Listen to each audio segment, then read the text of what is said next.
ಕೃಷಿ ಕೂಲಿಗಳಿದ್ದಾರೆ ರೀ, ಇನ್ನುಳಿದವ್ರು ಇದ್ದಾರೆ. ಇನ್ನೂ ಕಾರ್ಖಾನೆ ಕಟ್ಟಿ medium scale industry, large scale industry, small scale ಇಂಡಸ್ಟ್ರಿಗಳನ್ನ ಬೆಳೆಸ್ಕೊಳ್ತಾನಂದ್ರೆ ಮತ್ತು 10-20 ವರ್ಷಗಳು ಹೋಗುವಂಥದ್ದು. ಮತ್ತು ನಿಮ್ಮ ಕೈಲಿ ಅಧಿಕಾರವೂ ಇಲ್ಲ ಅದು ಅಂದಾಗ ಅದಕ್ಕಿಂತಲೂ ಮುಖ್ಯವಾಗಿ ಏನಪ್ಪ ಅಂತಂದ್ರೆ ಕೃಷಿ ಅದ.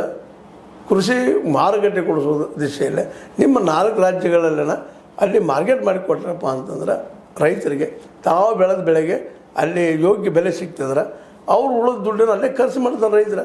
ಅವ್ರನ್ನ ಹಾಲ್ನೋಡ್ಗೆ ಹೋಗೋಲ್ಲ, ಪೋರ್ನೋಡ್ಗೆ ಹೋಗೋದಿಲ್ಲ, ಮತ್ತೆ ಯಾವ ದೇಶಕ್ಕೆ ಹೋಗೋದಿಲ್ಲ, ಇನ್ನೊಂದು ಯಾವ ಡೆನ್ಮಾರ್ಕ್ಗೆ ಹೋಗೋದಿಲ್ಲ, ಗ್ರೀನ್ಲ್ಯಾಂಡ್ಗೆ ಹೋಗೋದಿಲ್ಲ, ಅದು ಅಮೇರಿಕಾಗೆ ಹೋಗೋದಿಲ್ಲ, ಕೆನಡಾಗೆ ಹೋಗೋದಿಲ್ಲ. ಅವ್ರು ಇಲ್ಲೇ ದುಡ್ಡು ಇಲ್ಲೇ ಮನ್ನಾಗಿ ಹೋಗುವಂಥ ಜನ ಪಾಪ ಅವ್ರಿಗೆ ಅವ್ರು ಮಾರ್ಗದರ್ಶನ ಹೋಗಿ ಆಯ್ತಪ್ಪ ಅಂದ್ರೆ ಆ ದುಡ್ಡು ಇಲ್ಲೇ ಖರ್ಚು ಮಾಡೋದ್ರಿಂದಾಗೆ ಸಹಜವಾಗಿ ಆರ್ಥಿಕ ಅಭಿವೃದ್ಧಿ ಆಗ್ತದೆ. ಅದಕ್ಕೆ ಉದ್ಯೋಗ ಸೃಷ್ಟಿ ಮಾಡೋ ಕ್ಷೇತ್ರ ಯಾವುದದ ಇದನ್ನು ರಾಹುಲ್ ಗಾಂಧಿ ಅವ್ರೇನು ಚಿಂತನೆ ಮಾಡಬೇಕು.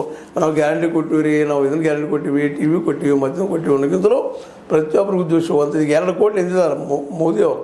2 ಕೋಟಿ ಬೇಡ, 1 ಕೋಟಿ ಆದರೂ ಉದ್ಯೋಗ ನಿಮ್ಮ 4 ರಾಜ್ಯಗಳಲ್ಲಿ ಎಷ್ಟು ಸಾಧ್ಯ ಮ್ಯಾಕ್ಸಿಮಮ್ ಉದ್ಯೋಗ ಕೊಟ್ಟರೆ ಮುಂದಿನ ದಿನಗಳಲ್ಲಿ ನಿಶ್ಚಿತವಾಗಿಯೂ ಕಾಂಗ್ರೆಸ್ಸಿಗೆ ಭವಿಷ್ಯ ಇಲ್ಲ. ಇವ್ರಿಗೆ ಬರೀ ಗ್ಯಾರಂಟಿ ಹೇಳ್ಬೋದು. ಆದರೆ ಮುಂಬರುವ 2028ರ ಕರ್ನಾಟಕ ಚುನಾವಣೆಯಲ್ಲೇ ನಿಶ್ಚಿತವಾಗಿ ಅವ್ರು ಗ್ಯಾರಂಟಿಗಳನ್ನು ತೊಗೊಂಡು ಬರ್ತಾರೆ, ಹೇಳ್ತಾರೆ. ಅದು ಗೆದ್ದ ಮೇಲೆ ಕೊಡ್ತಾರೋ ಇಲ್ಲೋ ಸೆಕೆಂಡ್ರಿ ಒಂದು ಕೊಟ್ಟಂಗೆ ಮಾಡ್ತಾರೆ, ತೊಗೊಂಡು ಹೋಗ್ತಾರೆ. ನೋಡ್ತಾ ಇದ್ವಿ ನಾವು ರೈತರಿಗೆ ನಾವು 4 ತಿಂಗಳಿಗೆ 2,000 ರೂಪಾಯಿ ಹಾಕ್ತೀವಿ ಅಂತೇಳಿ ಎಲ್ಲ ರೈತರು ಹೋಗಿ ಮುಟ್ಟಿದೇನೋ ಅಂತ ಕೇಳಿದಾಗ ಭಾಳಷ್ಟು ಕಡೆ ರಿಪೋರ್ಟ್ ಬಂದಿದ್ದು, ಭಾಳಷ್ಟು ರೈತರು ಹೋಗಿ ಮುಟ್ಟಿಲ್ಲ ಅಂತೇಳಿ. ಇದೆಲ್ಲ ಲೆಕ್ಕಪತ್ರಗಳು ಇದನ್ನು ಹೊರಗೆ ಹಾಕಪ್ಪ ಮಾಡಪ್ಪ ಅಂತಂದ್ರೆ CAG ರಿಪೋರ್ಟ್ ಇಲ್ಲ, ಮತ್ತೊಂದಿಲ್ಲ. ಅವ್ರು ಹೇಳಿದ್ದ ಖರೆ ಅನ್ನುವಂಥ ಪ್ರಸಂಗ ಅದ. ಅದಕ್ಕಾಗಿ ಇವತ್ತು ಯೋಚನೆ ಮಾಡುವಂಥದ್ದು ಏನಪ್ಪ ಅಂತಂದ್ರೆ ಕಾಂಗ್ರೆಸ್ ಇದ್ದಿದ್ದು ಮುಂದಿನ ದಿನಗಳಲ್ಲಿ ಏನು ಮಾಡಲಿಕ್ಕೆ ಸಾಧ್ಯತೆ, ಏನು ಮಾಡಬೇಕು ಅನ್ನುವಂಥದ್ದು ಮುಖ್ಯವಾಗಿ ಎಲ್ಲರಿಗೂ ಉದ್ಯೋಗ ಸೃಷ್ಟಿಯಾಗಬೇಕು. ಅದಾಗ್ತದನ, ಉದ್ಯೋಗ ಕೊಡಿಸ್ಲಿಕ್ಕೆ ಆಗ್ತದನ, ರೈತಗೆ ಮಾರ್ಕೆಟ್ ಕೊಡಿಸ್ಲಿಕ್ಕೆ ಆಗ್ತದನ. ಇವು ಎರಡರ ಜೊತೆಗೆ ಭಾಳ ಪ್ರಮುಖವಾದ ಏನಪ್ಪ ಅಂತಂದ್ರೆ ಎಲ್ಲರಿಗೂ ಬಡವರಿರಲಿ ಶ್ರೀಮಂತರಲ್ಲಿ ಹೈಯರ್ ಎಜುಕೇಷನ್ ತನಕ ಕೊಟ್ಟು ಒಂದು 20% ತೆಗೆದಿಟ್ಟು ಅಂದ್ರೆ ಭಾಳ ದೊಡ್ಡ ಕೆಲಸ. ಚೈನಾದಿಂದ ಎತ್ತರಿಗೆ ಬೆಳೆಯುವಂಥ ಸಾಧ್ಯತೆಗಳಿದ್ದಾವೆ.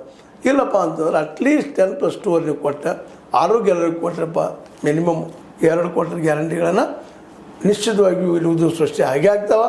ಮತ್ತು ಕೃಷಿಗೆ ಮಾರ್ಗಗಳು ಸಿಗ್ತಪ್ಪ ಅಂದ್ರೆ